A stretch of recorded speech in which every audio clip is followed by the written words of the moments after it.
कोलकाता के RG Kar medical college में trainee doctor की मौत को करीब 23 दिन हो चुके हैं, लेकिन सीबीआई अभी तक सच के करीब नहीं पहुंच पाई है। सीबीआई ने आरजीकर कॉलेज के पूर्व प्रिंसिपल संदीप घोष से 15 दिनों तक पूछताछ की। उनके हर बयान की सच्चाई को झूठ पकड़ने वाली मशीन से जांचा गया। इस दौरान संदीप घोष ने कुछ ऐसे खुलासे किए जो मामले को नया मोड़ दे सकते हैं। कोलकाता मामले की जांच से जुड़े सूत्रों ने मीडिया को बताया कि डॉ संदीप घोष हर बात के लिए अस्पताल के अधिकारियों को जिम्मेदार ठहरा रहे हैं। उनका कहना है कि घटना वाली रात अस्पताल के अधिकारियों ने महिला डॉक्टर के माता पिता को गुमराह किया। मुझे घटना वाली जगह के बारे में भी 50 मिनट बाद बताया गया। घटना वाली जगह पर 40 मिनट तक कोई नहीं गया। संदीप घोष के जवाबों का विश्लेषण करने के बाद सीबीआई अधिकारियों ने पाया कि वह अभी भी गुमराह कर रहे हैं।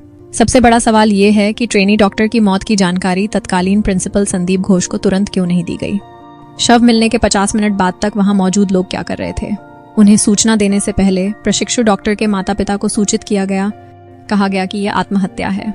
घोष ने सीबीआई को बताया कि उन्हें 9 अगस्त को सुबह 10:20 अस्पताल में प्रशिक्षु डॉक्टर की मौत की जानकारी दी गई, जबकि शव सुबह 9:30 बजे मिला।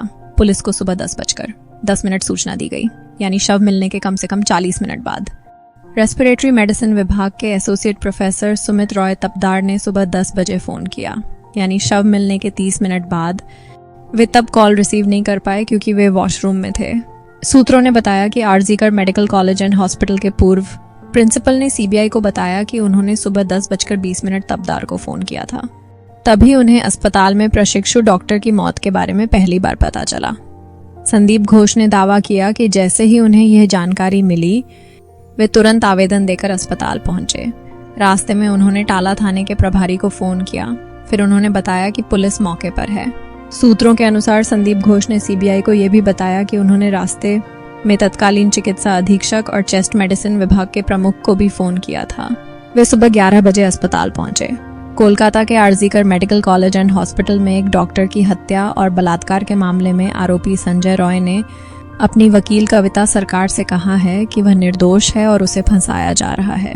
टाइम्स ऑफ इंडिया की रिपोर्ट के मुताबिक कविता सरकार ने कहा है कि पॉलीग्राफ टेस्ट के दौरान भी संजय ने अपने बेगुनाह होने की बात कही थी। उसने ये भी कहा है कि वह महिला डॉक्टर का हथियार नहीं है। वह खून से सनी उसकी लाश को देखकर भाग गया था।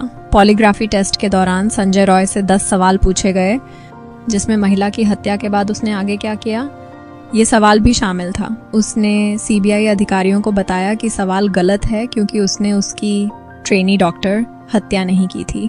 संजय ने पॉलीग्राफ टेस्ट में दावा किया कि जब वह अस्पताल के सेमिनार हॉल में घुसा तो महिला बेहोश थी। संजय ने कहा कि उसने 9 अगस्त को सेमिनार हॉल में महिला को खून से लथपथ देखा था। अखबार के मुताबिक संजय रॉय ने दावा किया कि वह डॉक्टर को खून से लथपथ देखने के बाद घबराहट में कमरे से बाहर भागा। अखबार से बातचीत में आरोपी संजय रॉय की वकील ने कहा, अगर उस कमरे में घुसना किसी के लिए इतना ही आसान था तो मुमकिन है कि संजय के अलावा भी कोई वहां जा सकता है। संजय रॉय ने यह भी दावा किया कि वह पीड़ित को नहीं जानता था और उसे फंसाया जा रहा था। ये पूछे जाने पर कि अगर वह निर्दोष है तो उसने पुलिस को इसकी जानकारी क्यों नहीं दी। इस पर संजय ने कहा कि उसे डर था कि कोई भी उसकी बातों पर भरोसा नहीं करेगा। पिछले महीने कोलकाता के आरजीकर अस्पताल में ट्रेनी के तौर पर कार्यरत डॉक्टर के साथ दुष्कर्म के बाद उसकी हत्या कर दी गई थी। पोस्टमार्टम रिपोर्ट में उनके शरीर पर यौन उत्पीड़न और 25 बाहरी और आंतरिक चोटें पाई गईं। शुरुआती जांच में आरोपी संजय रॉय को कई सबूतों के आधार पर गिरफ्तार किया गया था। दोस्तों, और भी जानकारी चाहिए तो रॉय फैमिली यूट्यूब चैनल को सब्सक्राइब करो।